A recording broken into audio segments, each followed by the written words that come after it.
A 7.8 magnitude earthquake struck Turkey's southern Kahramanmaraş province on Monday, February 6, 2023, around 4:17 a.m. local time. About 9 hours later, a second 7.5 magnitude quake occurred 60 miles north. The earthquakes were among the world's deadliest in the century. At the time of this Data and Crises event, UN OCHA reported the earthquakes resulted in the deaths of over 51,000 people in both Turkey and Syria. The agency also estimated that they caused around 120,000 injuries, which may be a drastic undercount. An estimated 3 million people have been displaced since the earthquakes first struck the region, and as of February 25, 2023, AFAD, a governmental disaster management agency that operates under the Turkish Ministry of Interior, reported 1.6 million people were being sheltered in the affected areas. Moreover, 323,000 people were being sheltered outside of the affected areas, and around 900,000 were sheltering elsewhere under their own means. In addition to this, the IFRC reported that 2.2 million building units have sustained damage. The IFRC stated in a report that given the average occupancy in the region is of 3 people per household, this means that an estimated 7 to 8 million people lived in homes that were at least partially damaged by the earthquakes. In the case of Syria, the disaster comes at a time when the country is already experiencing a long-term humanitarian crisis. Already displaced populations, the underlying weakness of the country's health system, and a pre-existing cholera epidemic, which remains a high-level risk, all pose a severe long-term set of risks for those affected by the earthquakes. Direct Relief, a humanitarian aid organization that provides medical supplies and resources to communities affected by disasters, and is one of the partnering organizations of CrisisReady, has provided support since the beginning of the earthquakes. In the aftermath of the quakes in Turkey and Syria, Direct Relief has been working to deliver critical medical supplies and resources to communities in need. This includes distributing medications, medical equipment, and other essential supplies. Direct Relief has also been working to provide support to local health systems and medical facilities that have been overwhelmed by the influx of patients following the earthquakes. This has included providing funding for medical personnel, equipment, and other resources to help these facilities provide care to those in need. More specifically, Direct Relief has sent a large number of aid shipments into the region, 14 total, which consisted of 350 pallets of medical aid, which are valued around $51 million. The organization has also provided several $1 million worth of grant funding, which are being used in a series of responses to support the acute need for medicines, access to chronic disease care, the continuation of search and rescue operations, and support for displaced medical staff, which is a huge issue in the region. CrisisReady, a research response platform based at Harvard University and Direct Relief, is a global initiative that uses data science and novel reporting to support disaster response efforts around the world. In the aftermath of the earthquakes in Turkey and Syria, CrisisReady has been working to gather and analyze data on population displacement and mobility patterns, which can help aid organizations and government agencies better understand the needs of affected communities and allocate resources more effectively. By providing near real-time insights into population movement and identifying areas where displaced individuals are congregating, CrisisReady has helped organizations target their relief efforts and ensure that aid is delivered to those who need it most. The earthquake situation reports generated by the research team at CrisisReady use data from the Data for Good program at Meta, which provides information on users of Meta applications with location services enabled. This allows the team to measure changes in population densities and the rate of change over a specified time period, serving as a proxy for displacement and population movement data. Specific focus was given to displacement patterns in Turkey, especially across the southern regions of the country where damage was most severe.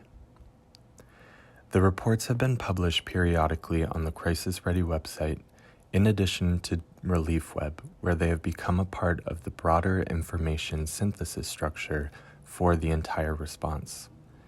CrisisReady's reports have been used in data updates from the IFRC, Deep.io, the World Food Program, and other agencies. The measures of the reports look at the baseline Facebook user populations in a given area that were recorded 90 days before the disaster event took place, the number of users located in the specified geographic area at the time of analysis, and then the proportional change in those two population metrics as a result. The reports vary in representativeness from 2% at the city level to 11% at the city level. It's important to note that you would not use these reports to estimate the total number of displaced persons at a given time and place, but instead to gain insight on the directional patterns of displacement as earthquake response progresses. The reports have been especially helpful in identifying trends of displacement in key cities, including Adana, Hatay, Malatya, and others. The situation reports focus on key areas in Turkey that have seen both persistent long-term increases and decreases in population densities. Many of the decreases and increases in these densities throughout the region have been fairly consistent after the initial period of intense fluctuation immediately after the earthquakes. These reports are being published on a continuous basis in addition to more bespoke analyses to develop our collective understanding and methods of communicating displacement dynamics as they evolve, and link it to other data being collected by the humanitarian community. On March 3, 2023, CrisisReady's Data in Crises event, which was co-hosted by the Harvard Data Science Initiative, convened experts working in response to the earthquakes to discuss how they've used novel data sources in their efforts. Speakers from the humanitarian OpenStreetMap team, the Syrian American Medical Society, Yale University, and NeedsMap Social Cooperative joined the session alongside CrisisReady co-directors Caroline Buckey, who's also a professor of epidemiology at Harvard T.H. Chan School of Public Health, and Andrew Schroeder, who's also the Vice President of Research and Analysis at Direct Relief. The following is a recording of the discussions that took place during the event. By a set of folks that are going to be able to talk specifically to a range of issues around the medical situation in Syria, the role that medical institutions like the Syrian American Medical Society are playing in terms of thinking through the long-term recovery in the health system, folks from humanitarian OpenStreetMap that have done extraordinary work in this case to map damage to buildings and to render those into a publicly available data set on Humanitarian Data Exchange, which is the data sharing platform through UN OCHA. The NeedsMap Social Cooperative, which has been looking at crowdsourced humanitarian need and fulfillment across Turkey. And then my colleague Nathaniel Raymond from the Humanitarian Research Lab at Yale to help us put this into the context of ethics, privacy, and other kind of key issues in the use of humanitarian data. So I'd like to start, and my colleague Caroline Buckey, who's right next to me, who I take for granted, who's going to talk about the challenges of post-disaster epidemiological modeling, since there's a number of risks of infectious disease, but a very high bar for the kind of modeling that might make sense in these cases. So she knows this better than anyone and can help to put context to all of that. But I want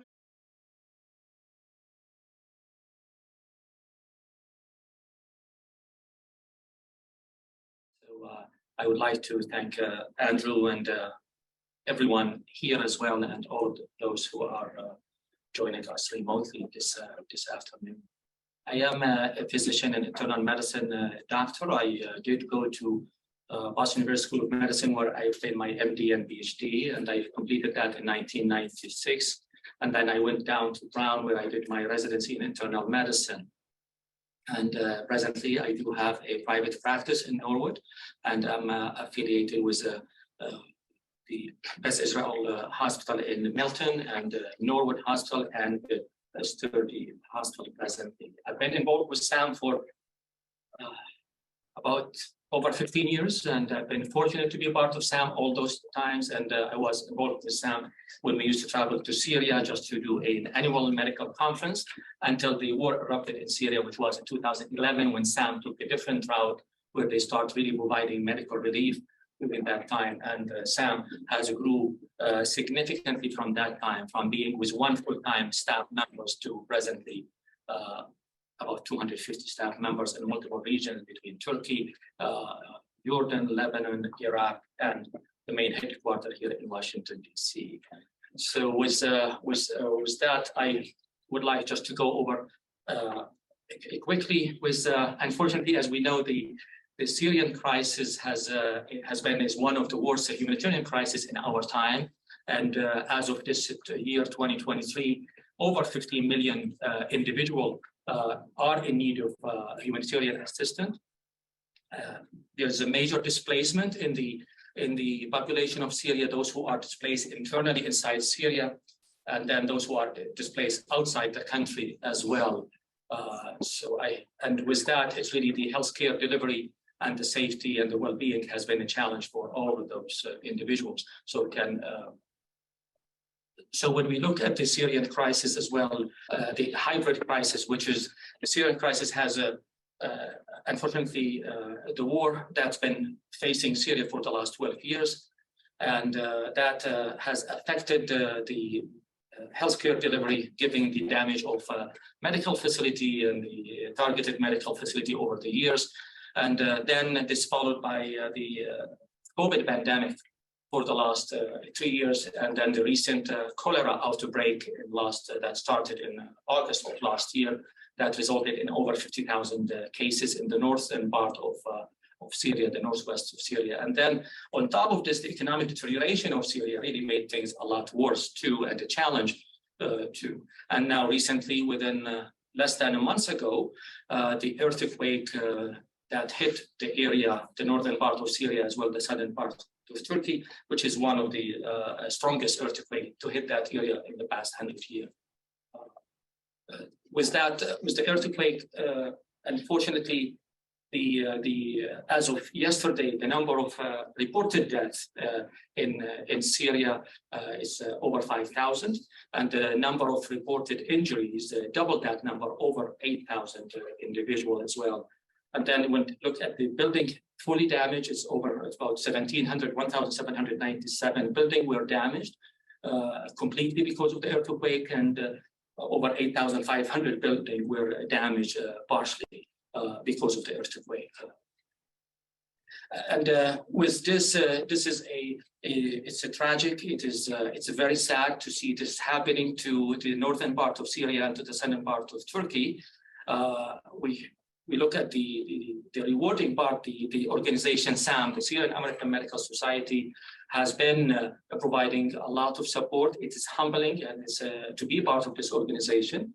And this organization has been supporting over 33 medical facilities in the northern part of Syria, mainly the northwest part of Syria, and support 2,300 staff in northern part of Syria, all of them supported by SAM. It's about 170 in Turkey, and all of these being supported by SAM. Presently, with the earthquake, 9 facilities need rehabilitation because of damage, and one of the hospitals was fully evacuated and is not in operation at this time. The staff of SAM in Turkey, in Gaziantep, about 100% of them are displaced now. They have to move from that area to different state in Turkey. And in the northern part of Syria, 40% of the staff are displaced presently. And unfortunately, the international support was slow, and it started arriving to the region on day 5 of the earthquake. SAM, in terms of the response approach that SAM took, within just shortly after the earthquake was announced, the doctors there in Syria, one of the doctors stated that initially when the earthquake hit them, they didn't know what is going on. They thought this was a military attack is coming on them. And then shortly they realized this was an earthquake that is hitting the region. And Sam took a very active approach at that time. The headquarters in DC established a task force committee between the headquarters in DC, the headquarters in Turkey, and then the leadership inside Syria, the northern part of Syria, establishing multiple pillars, one overseeing the program and operation, the other one information management, and then resource mobilization, fundraising, looking at the procurement and logistic, what is needed, given the size of the crisis. Media advocacy were activated as well, and then Sam activated the medical mission team from the US to Syria. And as of today, there's 3 medical missions happen. When there on a weekly basis, there's one group of doctors from the United States. Various states have been going there with various specialty, addressing the need that is lacking at the time. In terms of the continuation on the response that Sam took, Sam as well established a partnership with other NGOs in the region to help in the non-medical need and given the non-medical emergency that is needed. So they did alliance with White Helmet, with Direct Relief, and the Syrian Forum to help address the immediate need, given the massive and the magnitude of the crisis, the earthquake. The staff, the trauma, the psychosocial need of the staff and the population at large who were hit is huge as well. So when that took place, Sam started facilities, the doctors, the hospital, medical facilities start working 24-hour a day, 7 days non-stop around the clock with a changing shift. And 6 of the main hospitals were providing the care that is needed. And just to share a few numbers there, about 3,675 trauma cases were treated as well, and over 800 surgeries were performed. The exact numbers we have as of now is 888 surgeries were performed. Number of admission, over 600 admission, and unfortunately the number of deaths that was counted by the facility, the SAMS, is about 300 deaths reported since the crisis, and 84 disability. Next slide as well. So the mobile clinic were activated to reach out to area that people are unable to come in for the medical centers for their care. And these 6 mobile clinics were able to provide about 300 daily consultation and care for those in need. As I stated earlier as well, the medical mission initiated, and as of now, 3 of medical mission have been launched to the region. The COVID-19 hospital that were used during the COVID were turned into as well to support patients, especially the ICU care that is needed as well that took place. Leadership of SAM, Dr. Amjad Ras, the president of SAM, traveled to the area within a few days of the crisis as well, visited Turkey and visited the northwest of Syria, was able to meet with many of the NGOs there, and visited most of SAM's medical facility, and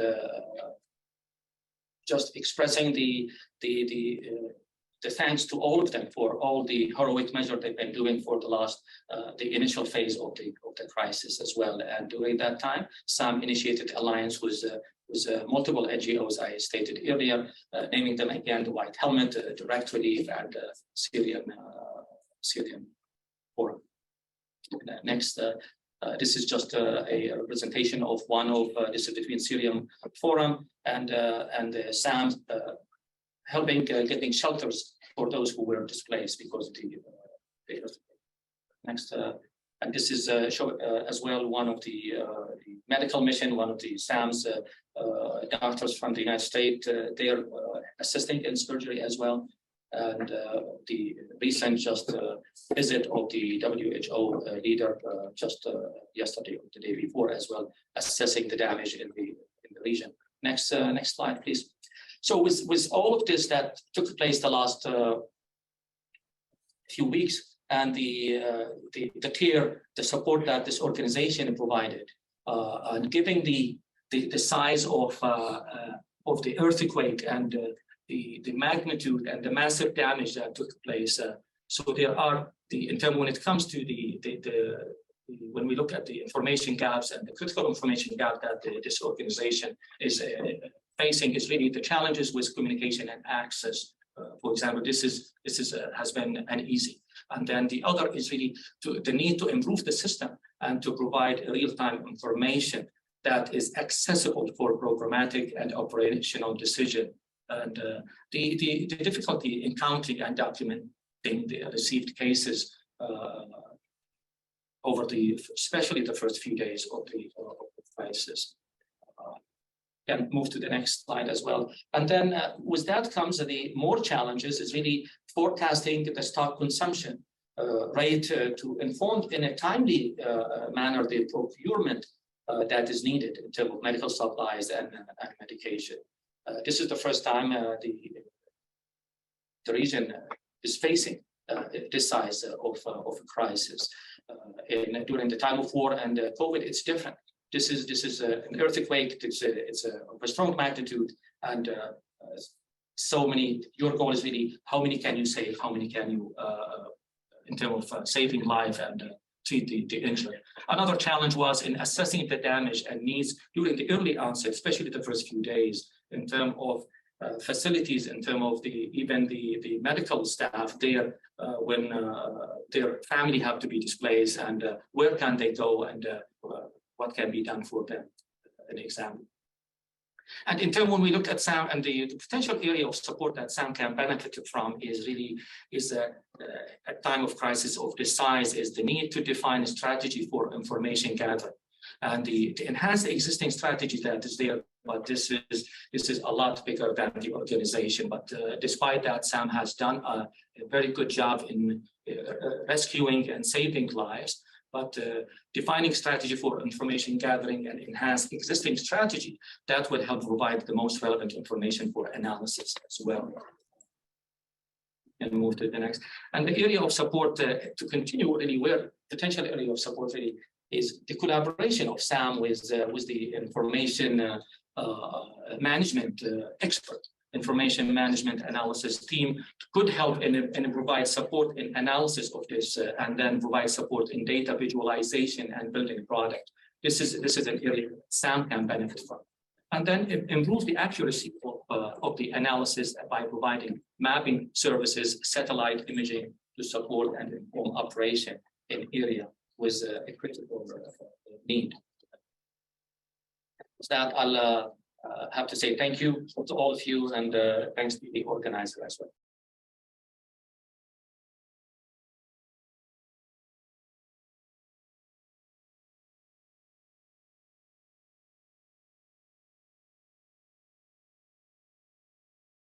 I'm Sam Attar. I'm a surgeon at Northwestern. I'm also a volunteer with SAM. So thank you very much for having us. I have no disclosures.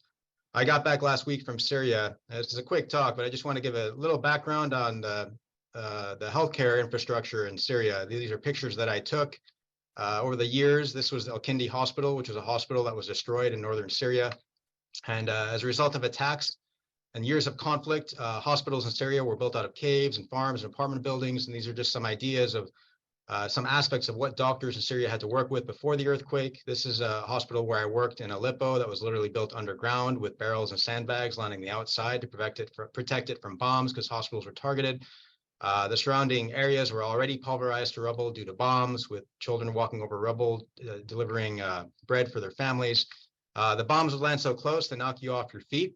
And when that would happen, hospitals would be overrun with injured. There'd be so many people trying to get through the front door. We'd have to close the door on wounded and dying. We'd have to place 2 patients on one bed at a time, 3 patients on one bed at a time. When we ran out of beds, we'd place patients on the floor.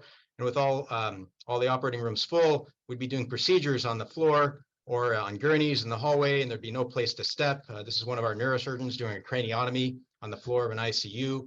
And you couldn't save everyone. We had limited resources, so you'd have to make impossible triage decisions to save one person at the expense of someone else dying. So that was what doctors in Syria had to work with. The doctors and the healthcare providers and the populations they served were already traumatized by barrel bombs, chemical weapons, and years of conflict. And then the earthquake occurred. And talking to the doctors that I met, they said that this was something unlike anything they'd ever seen, and they were totally unprepared for it. So about 6 days after the earthquake, SAMS organized our first response team. I was with a group of about 9 doctors, surgeons, anesthesia doctors, pulmonologists, nephrologists. We all packed up, met in Chicago, and with the help of Turkish authorities, we managed to make it across the border with some limited supplies, but this is pretty much all we brought. Each of us carried about 2 to 3 or 4 bags.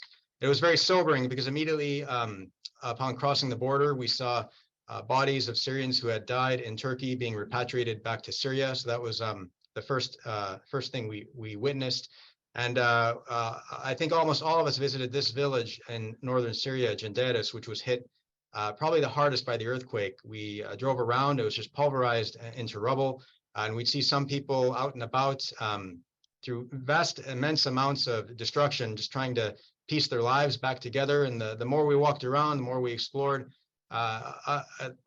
In Syria, they just didn't have a lot of heavy machinery. So we'd find people digging through the rubble with their bare hands, still trying to find relatives or whoever they could find to dig them out. These were tents that were set up around the countryside to kind of house people whose houses and homes were destroyed. This is where we worked. We mainly worked out of Idlib city. This is where we slept. This was a room that housed about, I think, 4 or 5 people in one night. We all slept on the floor. And I worked mainly out of Idlib City Hospital. Idlib wasn't hit that hard, so a lot of patients were funneled to this hospital. It's not Northwestern or Massachusetts General, but it's better than nothing. And the hospital was just kind of overrun with patients that had crush injuries to chests, crush injuries to their arms and legs, many of them requiring fasciotomies to relieve pressure from the crush injuries. Our ICU had about 15 people, all under the age of 30, and many of them were on dialysis due to muscle injury and electrolyte disturbances. And this is pretty much what I dealt with as a surgeon, just a lot of wounds, a lot of crush wounds, a lot of crush injuries, a lot of fasciotomy wounds. To my left is Dr. Hassan. He's a vascular surgeon who performed 100 surgeries for his first week. He just stopped counting. I performed about 20 procedures my first day, and you feel like you barely make a dent. You feel like you're just trying to empty an ocean with a teacup. And we spent the next few days just doing our best to breeding wounds. And it almost felt like you were playing whack-a-mole because some wounds were healthy, some other wounds were healthy. Patients had multiple wounds on multiple extremities. Some had dirty wounds and clean wounds on the same leg. Some wounds required amputations or presented with amputations. And a lot of patients also, this is one patient who had a spinal cord injury. This is her MRI. She lost loved ones and was just sitting in Syria in an ICU on a mechanical ventilator. Neurosurgeons there decompressed her spinal cord. Her arm strength was coming back, but she still can't move her legs. And I think about people like her who we left behind. This was a little girl who was diagnosed. She wasn't injured in the earthquake, but she was diagnosed with a Ewing sarcoma, which is a type of bone cancer. This is a type of cancer that requires about a year's worth of chemotherapy and a pretty complicated surgery, but she was stuck in Syria as a result of it. I remember another woman who lost her mother, her father, her husband, her daughter, and she miscarried. She was sitting in an intensive care unit on dialysis. So you kind of leave a piece of yourself behind when you do these trips. And these are the people I think of when I came home. So just to summarize, when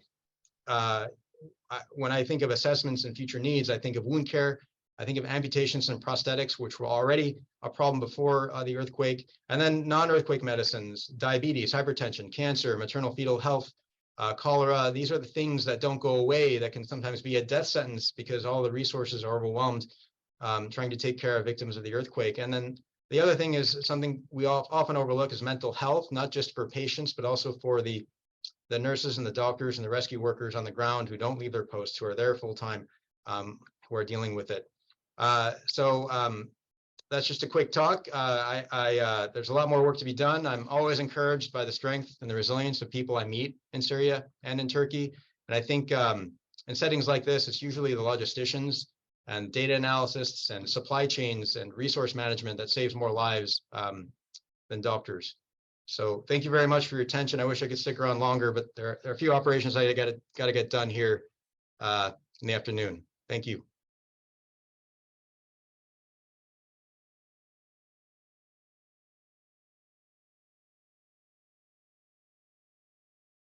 Thank you very much, Dr. Rashad. Thank you for all the work that you and your colleagues at SAMS have been doing. I'd like to turn now to Dr. Bucky and to pick up on some of what you were just talking about in terms of the risks of infectious disease and how we can sort of get our hands around the risks and changes there over the coming months as the recovery effort proceeds. Carol? Thank you. So I'm an infectious disease epidemiologist, and some of the work that we do is in trying to understand how to use data more effectively to forecast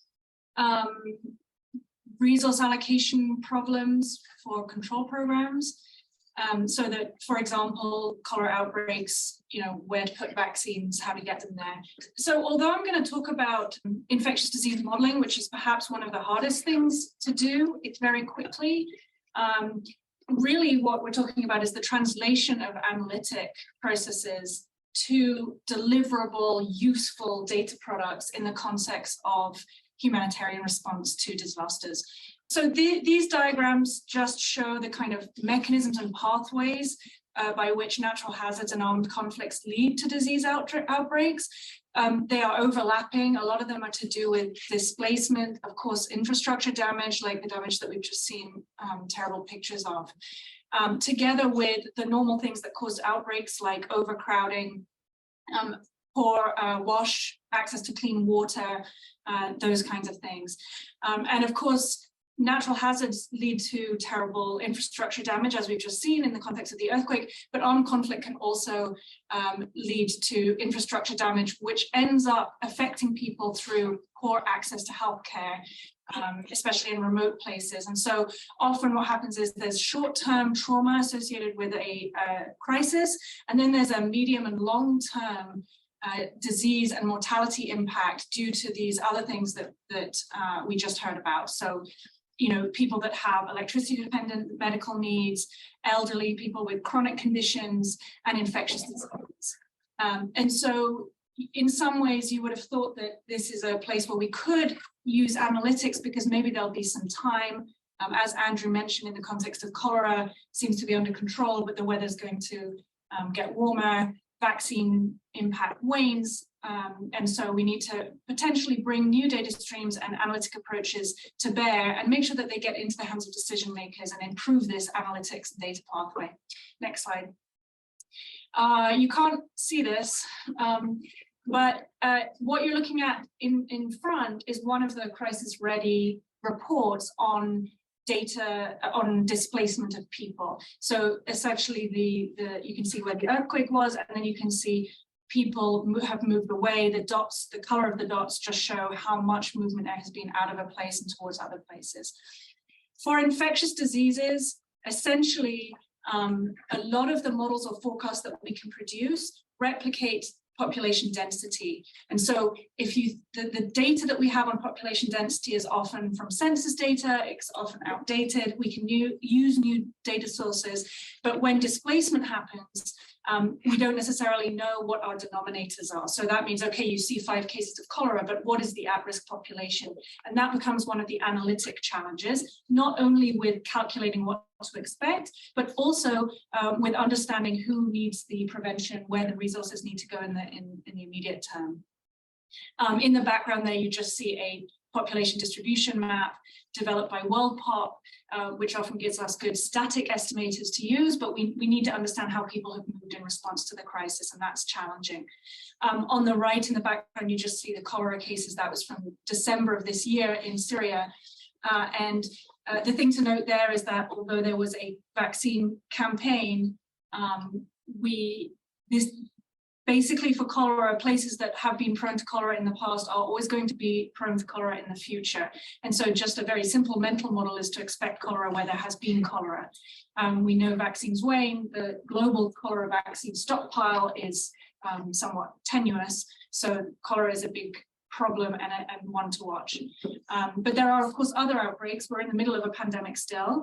And then the other classic diseases that crop up are things like arboviruses due to mosquito vectors, for which Syria and Turkey are both endemic, things like dengue fever and typhoid, things like this. Next slide.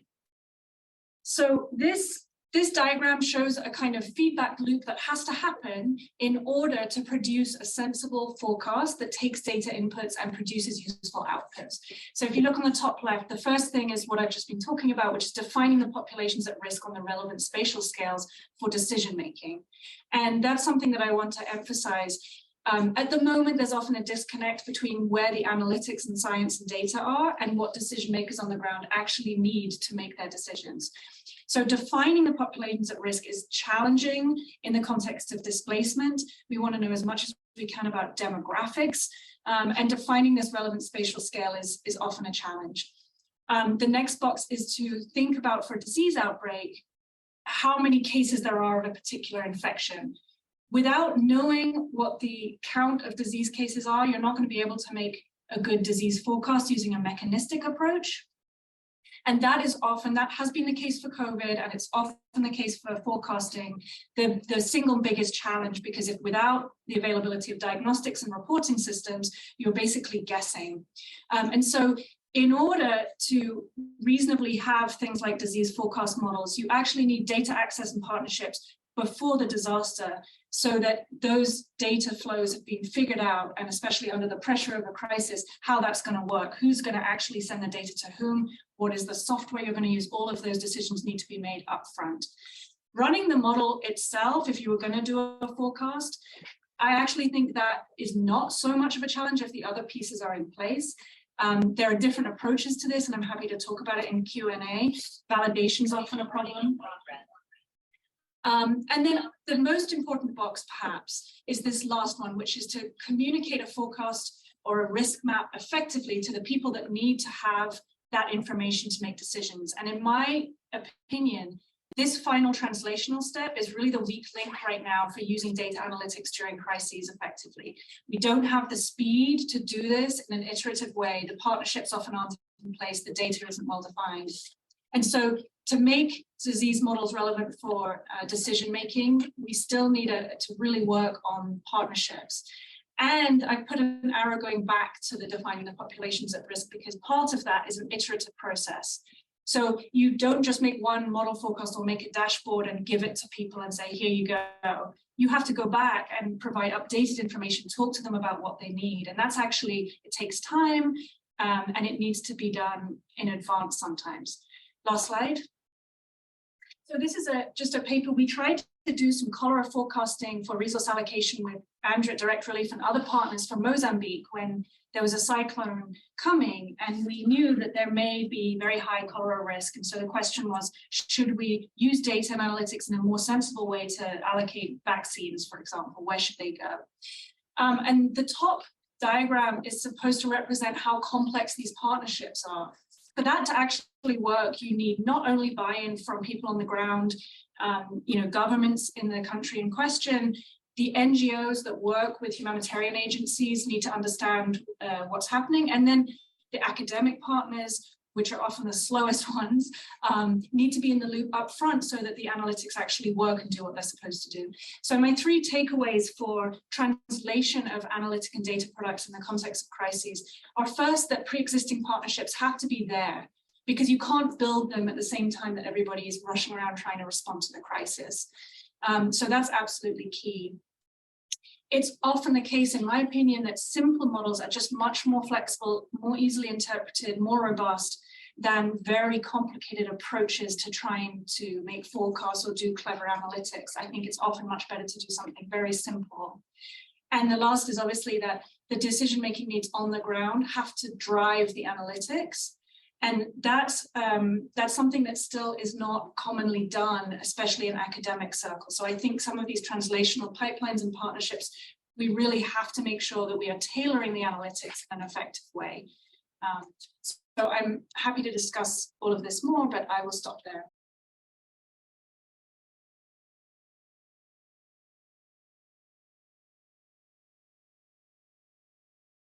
just want to thank all the colleagues for their incredible and heroic work on the ground. I know it's been hard in ways that those of us who are not there, though some of us have been in other similar situations, we can't understand. We can understand what you're going through, but the scale of the destruction is unbelievable. So I'm going to be quick here and just hit 4 baskets of points. The first is that there is no disaster, whether it is, quote, natural or armed conflict, that is not a protection challenge in terms of how data can affect the vulnerability of populations at risk. There's sometimes an approach which treats data in natural disasters as somehow with less risk than data in armed conflict. As we can see from this example with the protection issues and the political issues in Turkey, and also the armed conflict issues in Syria, we need to treat this data as if we were in an armed conflict. And often that's the case in almost every single disaster. When I was in Katrina in 2005, it was easy to think that that was just natural disaster data and did not have protection elements to it. Well, in fact, where I was in Biloxi, the data had huge protection elements in it because we had large amounts of undocumented workers in the casinos in Biloxi who were avoiding care centers, particularly those set up by the American Red Cross, because they thought it would affect their immigration status. And so we had whole families who were trying to avoid data collection because they thought it would lead to deportation. And so on the surface, Katrina was a hurricane. Well, no, it was a protection emergency in terms of how data was collected, the same as many of the dynamics we face in conflict settings. And so the first point I want to say here is that the ethical responsibilities and the ethical challenges are constant, regardless of whether it's an armed conflict or not. That's the first takeaway. Second is that your ethical responsibilities for using this data sit at every stage of the data life cycle. Ethics is a process, okay? It's not a product. And so what's the data life cycle? We have collection, we have cleaning or processing, we have analysis, we have sharing, and we have retention.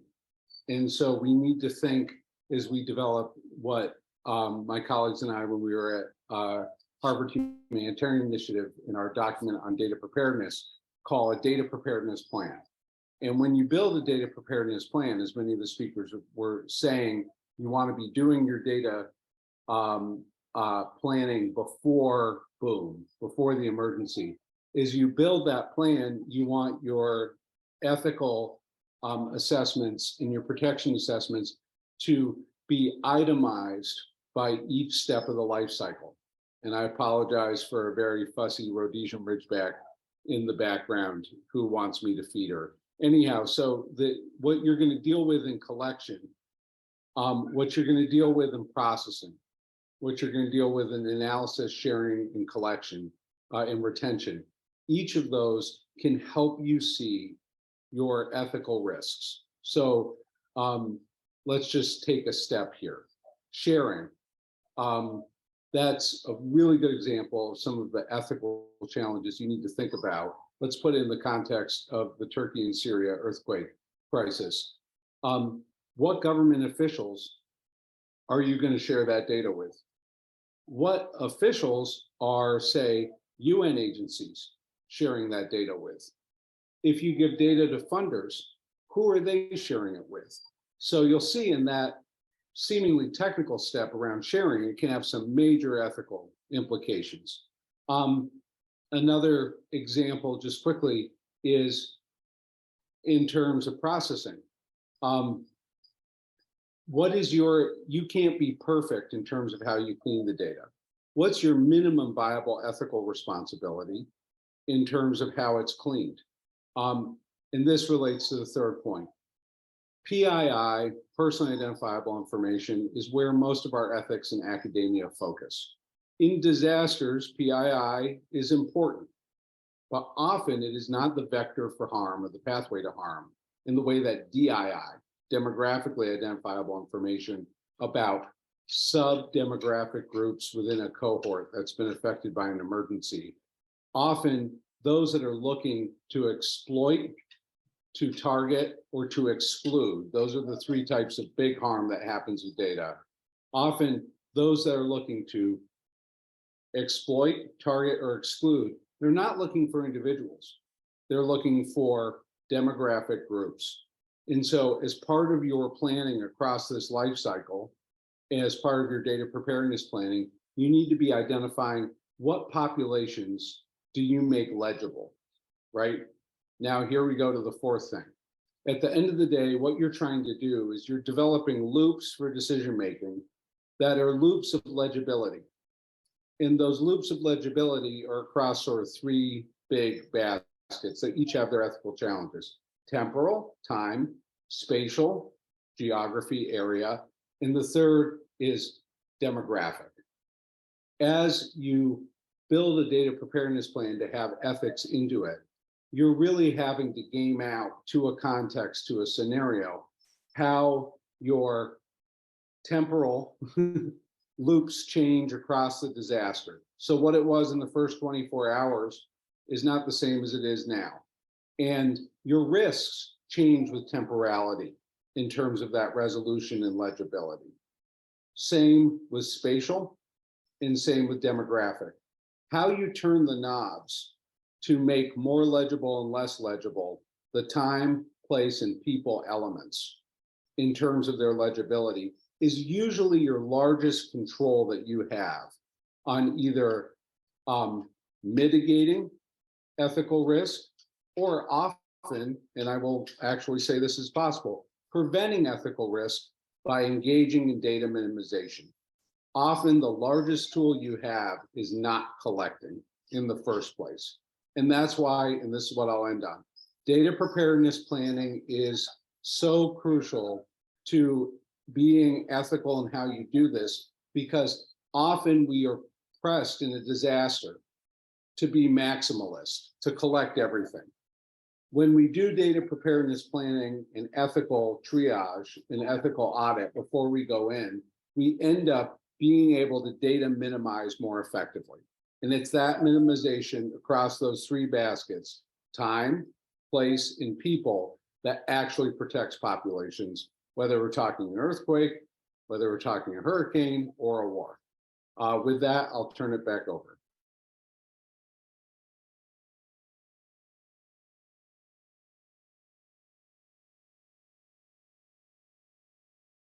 Next, I'd like to turn to our colleagues in Turkey, and starting with Can Unen from Humanitarian OpenStreetMap.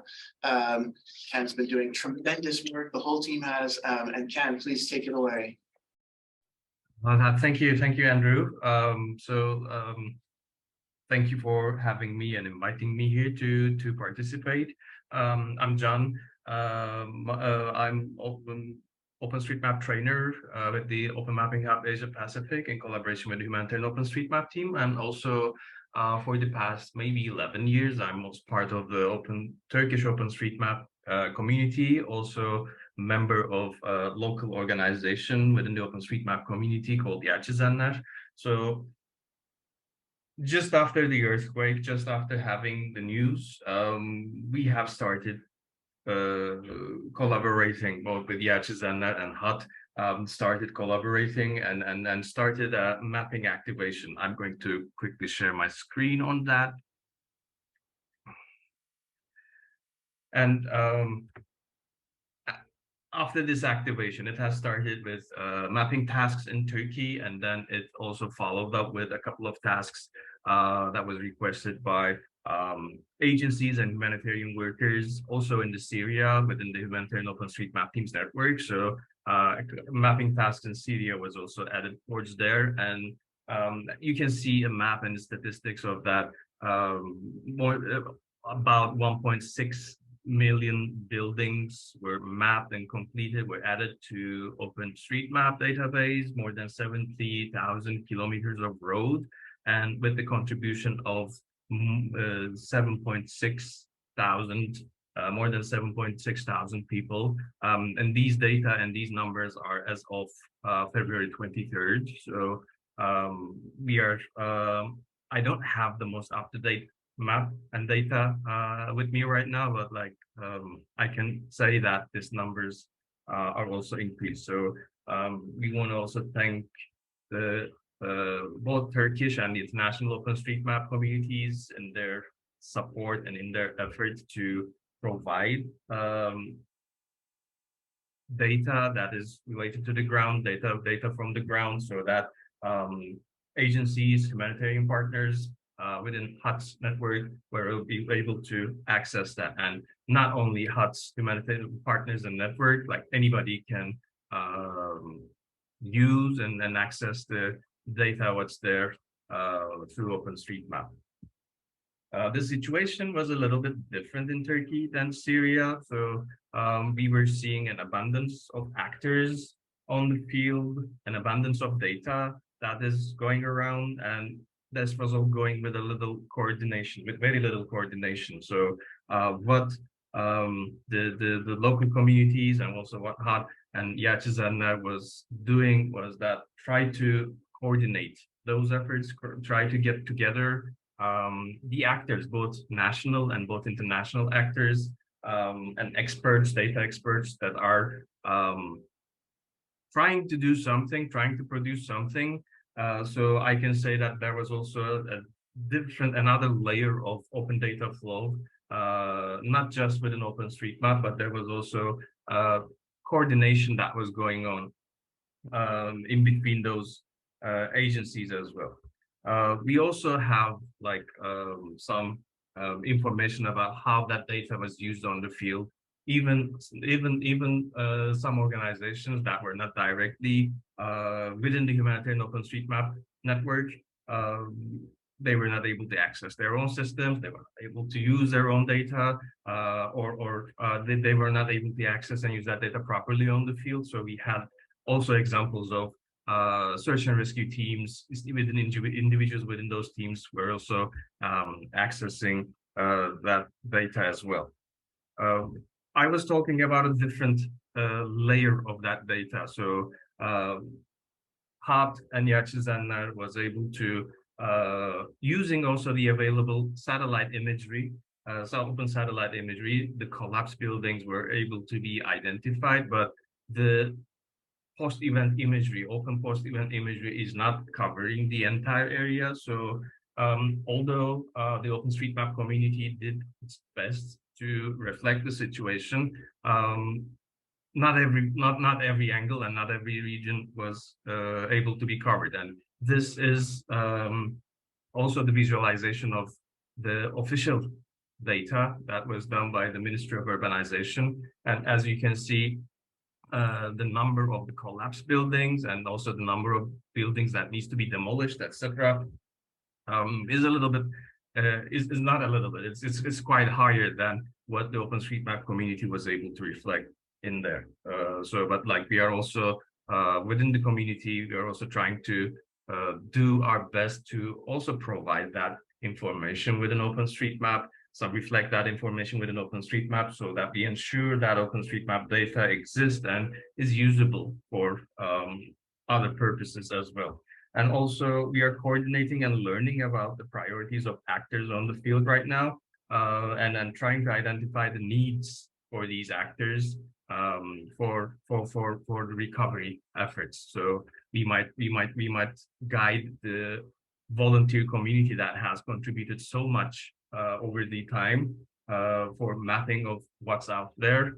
And right now in the recovery period, for the agencies that are already on the field, for the groups, NGOs that are on the field, and also the displaced people or the people that are still living in the affected areas, it is also crucial that they are aware of what's out there. I mean, temporary services, temporary shelter areas, temporary pharmacies, health facilities, etc. And also the existing data after the earthquake is an existing market, bakery, or a pharmacy is still operational or not. So having this data flow going and with the help of the community, keeping this data up to date, current, and reliable is a great priority. Is really a priority right now that we are looking at and looking at how we can mobilize the communities and also the partners and the actors and the agencies on the field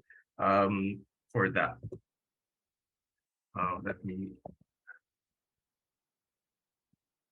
Yeah, I can also show you a couple like not just in OpenStreetMap, but like in other open data and open mapping tools that are available. We also try to coordinate and gather other open data sources as well. So this is also an example. If you go to openaerialmap.org, you will be able to see the satellite images after the events, mainly opened and shared by Maxar and also Planet. And also you can, there are a couple of drone imagery that is also available for the region, so that all mappers and agencies are able to also go there and use and access these post-disaster imagery. So there was also other open data coordination that was going on in between the actors that are active in the earthquake recoveries. HOT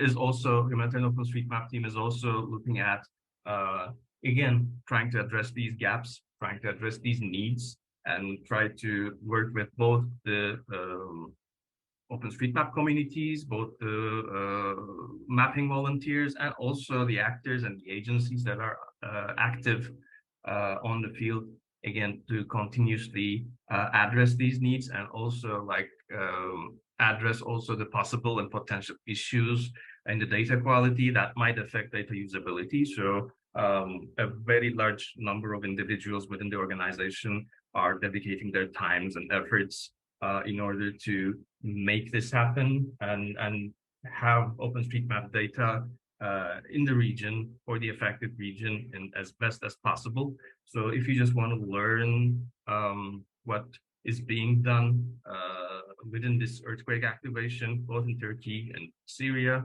and also direct also your followers, your communities, your network in supporting these mapping activities, or learn how you can also use, how you can also benefit from the data that's available that was produced and shared with the OpenStreetMap communities there. You can also go and visit Humanitarian OpenStreetMap team's story page here I shared. I would be able to hopefully share the link also with you, with the attendees, but that's generally what I can say about the situation right now in Turkey. Yeah, so within going through the recovery phases, we are trying to look at the data that's already been put in the OpenStreetMap is at a higher quality, it is usable and reliable, and also we are looking at ways with communities and actors how we can improve that so that the data is current, reliable, usable, and addressing the needs of both communities and the actors there. So I want to thank you for having me. I'm sure that Özge will describe another aspect and other aspect things on the field. So thank you for your time. Thank you for listening, and thank you for having me here.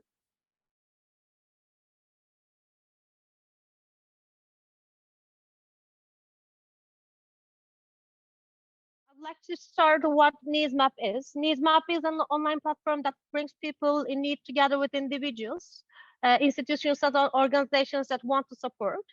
Our main mission is to connect supporters with people in need through technology and maps. and it facilitates cooperation and solidarity in different areas such as education, etc. Technologically, we have disaster response map, Bir Kira Bir Yuva org. It means one rent, one home org. I'm going to show you. And we have needs map cope website that we bring the people in need and who would like to support together. And we, in every disaster, we update these websites. I would like to show you our disaster response map website, and it has 4 components. One of them is the damage assessment form, earthquake map, estimated damage building map, and volunteers. In every disaster, we share a damage assessment form via social media in order to understand the real situation from the field, what happens, what is the real scene, because mostly the data from social media cannot be true always. So we send the damage assessment form, we check them all, and we always work with verified crowdsourced data. We verified. Disaster response map is mostly for these 4 components. And we have felt at the first hours of the earthquake, we have updated our website, tried to understand what is going on as for the data, as for the field, as for the people. Then our field team went to the field, to the earthquake area, and feasibility studies were carried out. Warehouses have been identified to meet the needs of the people. And needs were mapped in those who were reached through routing methods, and needed materials start to be delivered to those in need from the warehouses. So this is our map. We show the area people affected. And unfortunately, this map shows more than 12 million people are affected from the earthquake, and probably they'll move to the other cities and won't stay there. And also we got permission, and we have put estimated damage building map from State University of New York, Ixi from Peking University, Ha Yang from Stanford University, and from University of Florida made us assessments with, as I remember, for this map. And we got permission, and we put it in our websites, because we always connect with John, and we have another group, and we try to estimate, and we try to detect the damage buildings. Such studies were very important at the moment, and then we put this data in our website. And yes, that's the English version of the previous data. Estimated the distribution of population affected by earthquake by severity degree is here, and it's quite huge. We have populated and calculated these analytics from Esri Geo-Enrichment Service. We have used the layer of the area, and we have used the population information, and we had calculation from these 2 layers. And I would like to show you our other product. It is Bir Kira Bir Yuva org. It means one rent, one home org. And we opened this website the 3rd day of the earthquake, because we guessed and estimated that people would need this product. And you will see here 3 buttons. I would like to support solidarity concert tickets, and I need a vacant house and rental support. If you click I would like to support, you'll have 2 buttons. I would like to provide rental support and tent and container support. Sorry, 3 buttons. And I would like to provide vacant house support. While you click on this, you will have a form. You fill this form, and when you submit it, it goes through a panel. And İzmir we have collaborated with İzmir municipality, and the workers at the İzmir municipality call center at İzmir municipality calls you and gets information and connect you with a person who clicks on I need rental support or I need vacant house support. And the people who wants to provide rental support sends the money directly to the people in need. So we don't need any transaction company or etc. And also everything is legal this way. And with this company, 413 million Turkish liras are somehow collected, and they will go directly through the disaster victims. And also 3,038 houses are shared, and approximately 35,000 people will get this support. as having house, having rental support or tents or shelters. And there, of course, there are needs, there are challenges for this progress. Confirmation of the needs are sometimes too much, and sometimes we need some volunteers.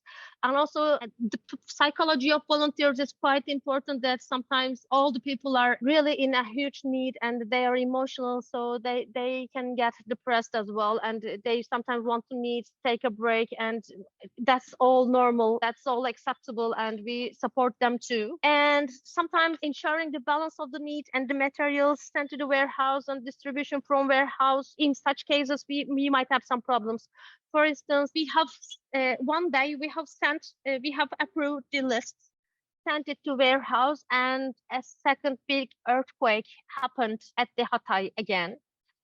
And all the volunteers very normally got afraid and wanted to leave the warehouse and go to their homes naturally. So we couldn't distribute the list to the people in need, and we waited for new volunteers to come because at these moments, as you know, the psychology changes, and there are some waves at mental health. And when the second earthquake happened, a group from the big cities wanted to come to the area and help us very desperately. So we changed the shift, and a group left, a new group came. And since the field conditions are quite hard, they all stay in tents, and food is provided, but all the places are not so clean, and there are lots of problems at the fields. We think that a volunteer should stay 5 to 7 days and should go back home for her or his mental health. So such changes at the field affect sometimes our operation.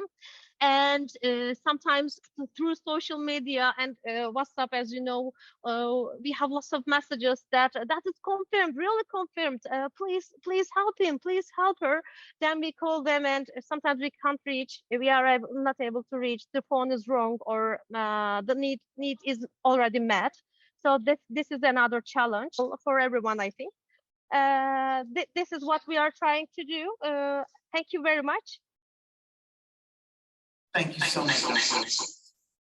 Much appreciated.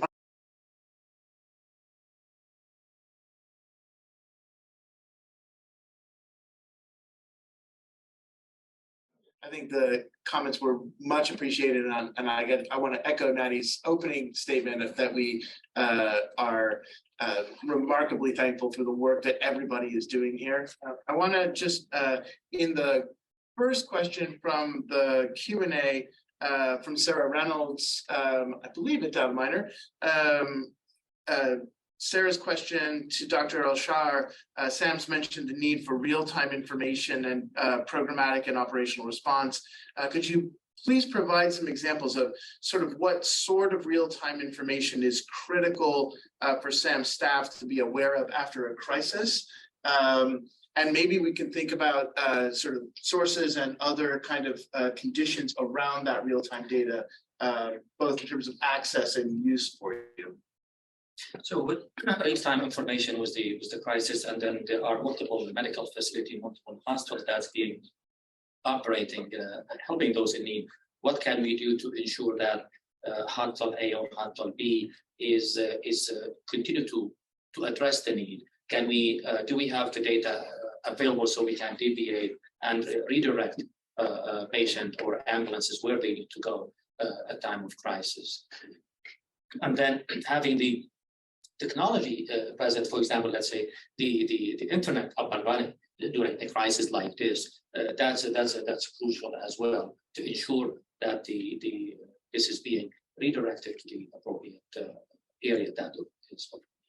Got it. Carolyn, did you want to, I mean, we've talked a lot about, say, from this point of view of real-time information after disasters, and, you know, sort of what are the conditions that would make it possible to do some of the things that you were talking about before? Sort of where are we now in terms of, you know, even being able to sort of model cholera post-disaster, even at a simple model level, what do we have? What do we need? And where does that kind of go from here?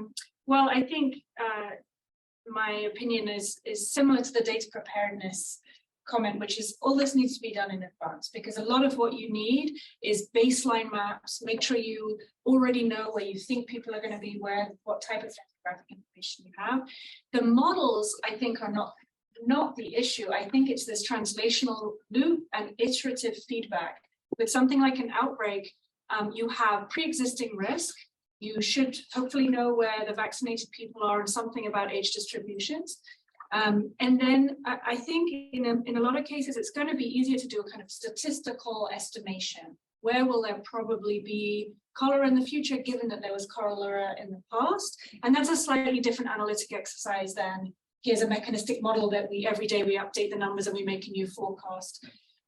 So my sense is that the analytics are there, and there's a suite of things that we can do. What's not there are the translational pathways, the data sharing agreements, the pre-existing frameworks, and really a good understanding from the analytics side, what is needed.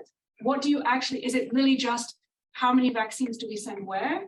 Or is there something else? Are we going to try and do something slightly different depending on the intervention? So right. I think it's partly this translational loop that needs to work. Right. So in that case, the data problem is a social and institutional problem in some ways more than it is a data problem. Right. And it's operationalizing existing methods rather than trying to reinvent any wheels. Got it. I wanted to invite anyone actually online or in the room, if you have any sort of quick questions we could ask. Otherwise, I think we are at time. Others. I see a raised hand from somebody. Stefan. One of the characteristics of the earthquake in Turkey is the abundance of data and a race to produce reports among agencies. To this end, how should we approach data in terms of reliability and ethics? So I think Ken also commented a little bit on this earlier about the abundance of data in Turkey and the ability to sort of put that into a form that actually becomes kind of response useful.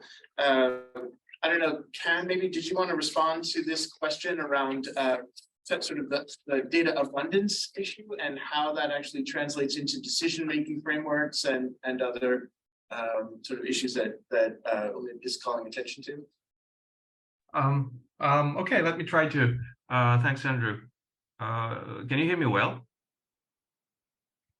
Okay, thank you. So like when I'm talking about data abundance, so what Özge described as like the needs on the field, like the tweets, like the call for help, etc., and call for needs, and this goes to maybe a little bit like sensitive and personal information, and there needs to be a verification of that. But when I talked about that data abundance there, I was mainly referring to like geographical data, number of buildings, settlement information, number of collapsed buildings, etc. So more of a non-personal physical data. So I wanted to clarify that. But so it was more of a question of not reliability of that data that's in abundance, but like it was just a repetition of efforts and work that was going under that, because we have witnessed day after day after day, multiple people, multiple groups, multiple organizations that are just trying to repeat the same things again and again. So I think the issue is there, like it might be like a general national policy, or it might be just like the habits of how people are, organizations are operating in the country, but the access to critical data was not very well structured, and there were like people and organizations maybe sometimes did not know where to look for that data, did not know how to look at where to go for that data, or like they didn't have the necessary credentials, privileges for access for that data. So there are multiple reasons for that, but that was causing everybody's just trying to take an initiative, saying that this data isn't available, but it can be. So let me produce that. And we quickly realized, and we quickly saw that like maybe 50 people, 100 people at the same time, just trying to just do the same things. And what I was trying to mean there, and what I was describing there, was just like our cry for help as the open data communities in there, like how to coordinate and how to just like not waste those efforts, but like have that framework or have that coordination of that data flow there. So instead of just dedicating those times to repeating the same processes, those very valuable and precious times might be directed for something else on top of that, to build something on top of that. So what I was meaning when I was saying the abundance of data was that. So I mean, it was more of a, not a reliability issue, but more of a like coordination and like having not a very well-defined and structured way of openly sharing and openly coordinating information.